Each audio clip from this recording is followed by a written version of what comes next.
Okay, so I know a lot of you probably don't own your own kilns, but I figured I'd make this video as a part of kind of my daily studio maintenance, although hopefully you don't have to do this fairly often. I had a kiln misfire and some of the glaze ran onto my kiln shelves. Now, kiln shelves themselves are ceramic, and if the glaze gets on them, it will fuse to them. So we coat these shelves in something called kilnwash, and essentially it acts like a protective layer. But sometimes the glaze runs a little too much and it'll actually fuse with the shelf under it. Other things that can happen is sometimes if you get the coat on there a little too thick, after a couple firings, it can start to flake off. So at the beginning of this, you can see me kind of scraping off just that loose excess. It is very important to not have kind of that residual dust floating around in the kiln. Because what can happen is if it ends up on the bottom of a shelf during the firing, especially a glaze fire, it can fall onto your pieces.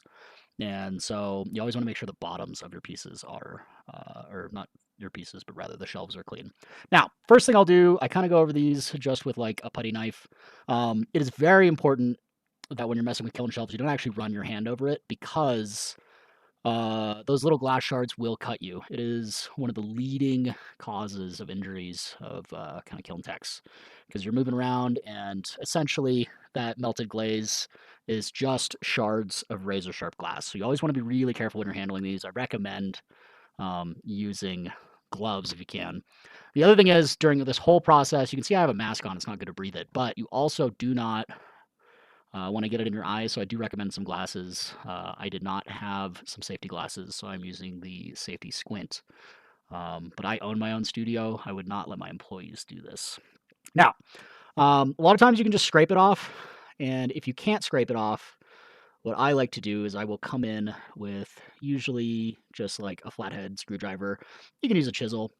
And I'll try to, you want to go to a really low angle because if you hit down at the kiln shelf, they are pretty easy to crack. So you definitely don't want to do that.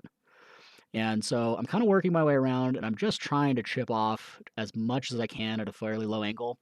Now, usually with the kiln wash, it'll come off fairly easy, but those pieces over there, they really fused with that kiln shelf. So it's going to take me quite a while to kind of get through this bit right here.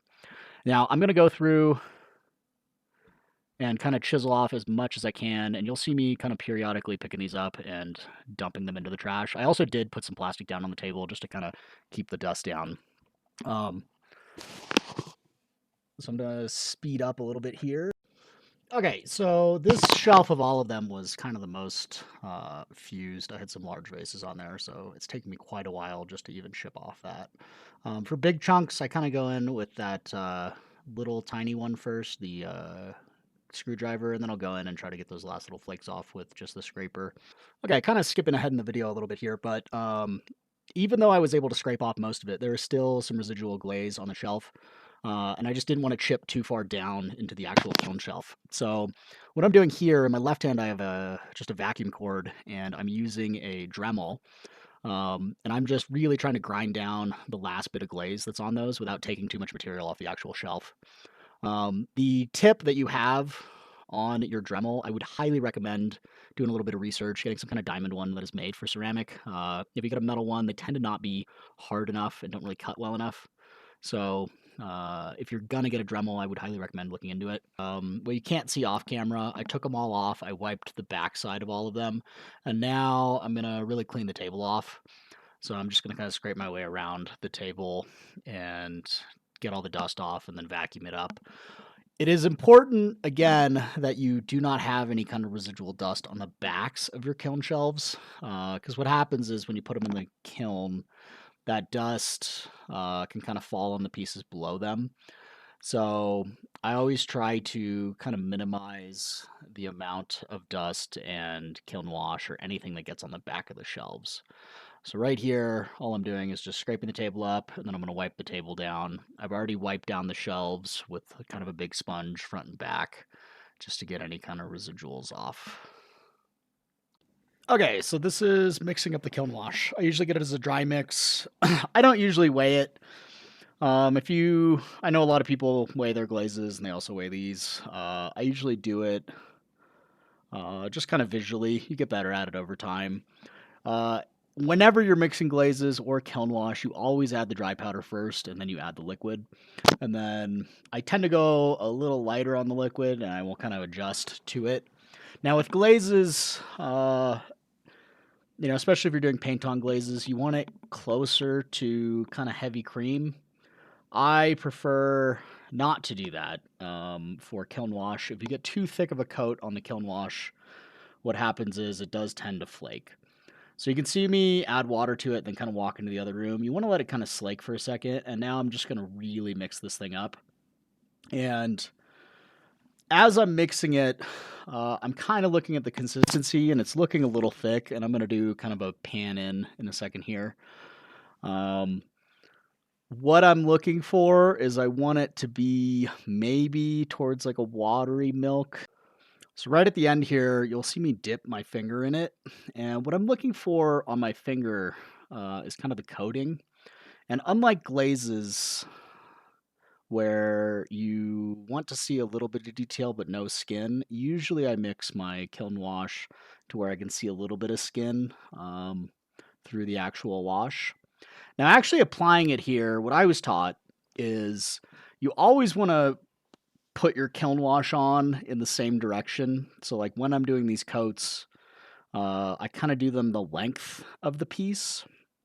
And here I'm really only touching up the areas where the kiln wash is missing. I'm not going to recoat the areas that are already kiln washed. And the reason is you'll build up too much of a layer on there.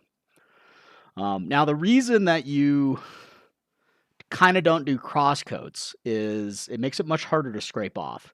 If you do all of your coats kind of in one direction, it will be much easier to scrape when you kind of come at it from the side with your scraper. Now, the other thing that you can do, which I used to do when I had access to a sprayer, is if you actually put your kiln shelves into the spray booth, you can just spray them down. And I actually think that was like one of the better methods because it was super easy, gets a really nice, even, thin coat. And then cleanup was super easy too. Like what I like to do when I'm painting it on, I don't really get it on the sides, but when you're spraying, you can get some overspray on the sides. So at the very end, after I sprayed them, I would just take a sponge and just run it all the way around. I would highly recommend getting a sprayer if that's something that is available to you in the studio. Now I'm just going to kind of speed through these, but I'm going to talk about some other kind of salient points. It is recommended that you put your kiln wash through a bisque fire before putting it straight into a glaze fire. I have found that if you know, do a bisque load, have some issues with it, paint some on, and then go straight into the glaze fire, you will tend to have more issues with flaking.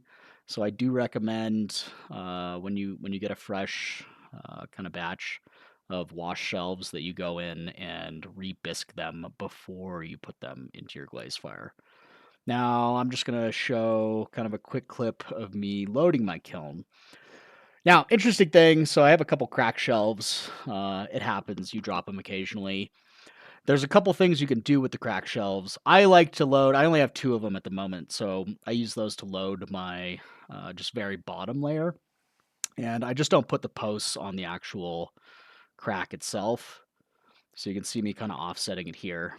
And this tends to not be an issue. The other thing that you can do if you have crack shelves is you just go back in, and it's a good way to get like quarter shelves or half shelves or eighth shelves, depending on the size. You never know when you're getting up to the top of a load that you might need, a little bit of extra space. And I know a lot of people aren't buying like quarter shelves, so I always try to upcycle these if I can. Now, I generally wouldn't load shelves into a kiln where I'm not at kind of a corner on them. So, like if you're looking at the shelf to the left here, I wouldn't put 4 or 5 posts under that one. You always want to do kind of 3 posts in supporting each other per kiln shelf. You do not generally want to do 4 because they don't kind of self-level themselves, and it just becomes a whole pain, and you usually have to use kiln wadding or something. Well, if you haven't already subscribed, please subscribe to my YouTube, The Clay Corner Mammoth. I'm gonna keep making videos and just showing you kind of general studio stuff.